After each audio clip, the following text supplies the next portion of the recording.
Well, the coastal bend is experiencing a cool morning, but will temperatures last? Meteorologist Juan Acuna is standing by with more on that. Hey, Juan.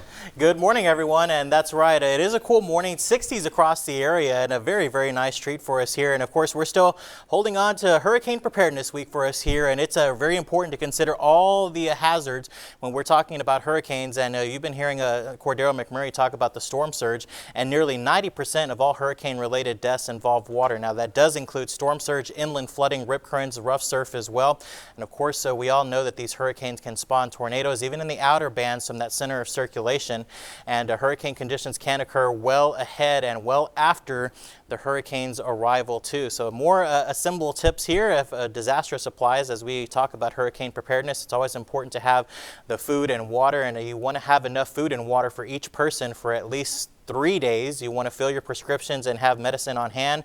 Radios, batteries, and of course phone chargers are also must-haves, and be sure you gas up your vehicle well in advance. And it's important to have cash on hand because, you know, a lot of the ATMs may be out, power may be out as well. So just some more tidbits again as we talk about hurricane preparedness here in the coastal bend. So I want to talk about the weather story for us, and again, below normal temperatures this morning, as Paula mentioned, with those temperatures in the 60s and even afternoon highs. We're talking about only into the lower 80s. We should be about 87 degrees for this time of year, and only looking for about 81 for today. And cool again for tonight. Another round of some 60s will be visiting us tomorrow morning. A little bit more cloud coverage, and then we'll start to warm back up, pick up the humidity back in the area, as rainfall will return back to the coastal bend on Saturday and Sunday. It'll be with us as we head into next week as well, but I think there'll be a little bit too much wind out there for us to get anything meaningful. But nonetheless, Saturday looks like the best day to see any or more showers and storms across the region. And some of us could pick up another round of 1 to 2 inch rainfall totals by the time everything is said and done late Sunday going on into early next week as well. So hourly forecast for today, though, does show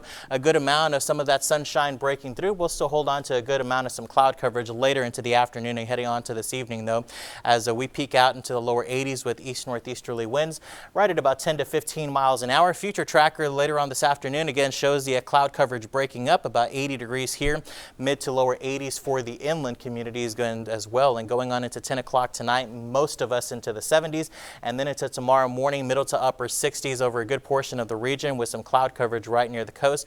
That'll start to move inland in the afternoon, so a little bit more into the way of cloud coverage to end out the work week, but not looking bad at all as we top off at about 81 here, and a slightly warmer for the inland communities going into tomorrow. Now notice as we head on into Saturday, we start to pick up more cloud coverage. This is only going to about 5 o'clock in the morning, but with more moisture coming in off the Gulf of Mexico, that's when we'll start to look at some showers increase across the region. Not looking at a whole lot in the short term, but as we look at future tracker accumulation going all the way into the weekend, again showing about ½ an inch here, but a good portion of the Lone Star State going to be seeing that rainfall. So again, Saturday and Sunday scattered to numerous showers and storms, and that does taper off early next week. Highs back in the middle to upper 80s. Paula. All right, Juan, thank you for that.